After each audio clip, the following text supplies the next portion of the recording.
You know, I've been a little bit obsessed by talking about petrol prices and a little bit focused on the government actually doing something by cutting the taxation that they get out of it. Well, it's good to know the ABC has now discovered that the price of petrol is a problem in Australia right now. It's good to see the Daily Telegraph is echoing what we've been saying about petrol prices and how they are going to hurt people financially. I now look forward to all of those organisations getting behind the idea of putting some pressure on the government when it's planning a surplus, i.e. more revenue than spending, that perhaps they could take a little bit of that cushion, which last year was $20 billion, and cutting in half fuel tax. They could have done that for 6 months and it would have still been single figures of billions of dollars and they'd still have a surplus. Well, let's see whether that's the case. But of course, we know the Prime Minister and the Treasurer not interested. No. There's no way. No way. No. No. No. No. No. No. No. No. No. Again, more evidence that we're on the right track, that the conversation we have each and every night is in the right place. Again, we see headlines today in the Australian newspaper. This was a survey which was actually done by the Resolve organisation, which normally provides polling for the Channel 9 newspapers, so hardly of the right. More than half of Australians expect a recession. Meantime, over in the Toombul Times, in The Guardian today, 48% of people expect the economy to get worse in the next 12 months. 27% say stay the same, so all of the problems that we currently have now. Means, of course, we're deep into the 60s of people who think that we're in a world of pain or the pain is going to get worse. Apparently, only 21% of people say it's going to get better.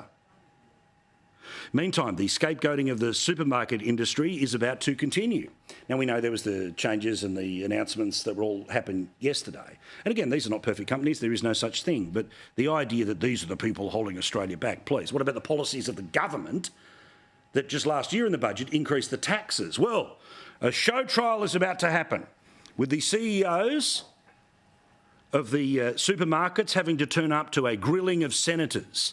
Now, you remember what this was like when it was Qantas that was the big bad and senators were, well, steaming up and waving their fingers till their wrists fell off. You're not denying that the Prime Minister had a conversation with you about Chairman's Lounge membership for any of his family? You are the most complained company in Australia. You deferred your 2020, 21 and 22 long-term bonus shares again. Are you going to do that this month, or have you chosen to accept these shares? Don't you feel embarrassed? Because I tell you what, I'd feel embarrassed if I was you. Well, again, they are going to be there when all of those senators who, some are our mates, some are not, but all of those senators who were there and waving their fingers about Qantas. Well, remember the Labor senators who were the ones that in particular were trying to scream at Alan Joyce. Well, they all voted against the inquiry continuing into the problems with the company. Why? Because they got their man, they got their scalp, which means, of course, it wasn't that serious. As no doubt it will be the great finger-waving exercise that we will be seeing in the next week about the CEOs in supermarkets and senators holding up an example of something that used to cost this and used to cost that.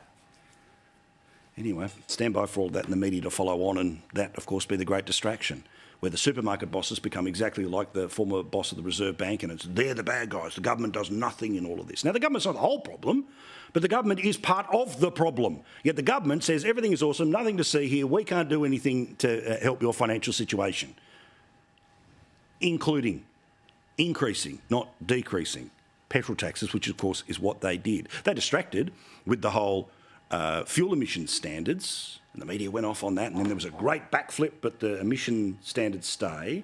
The price disincentive is just slightly lower, and all of the dates still apply, which means the scheme still stands.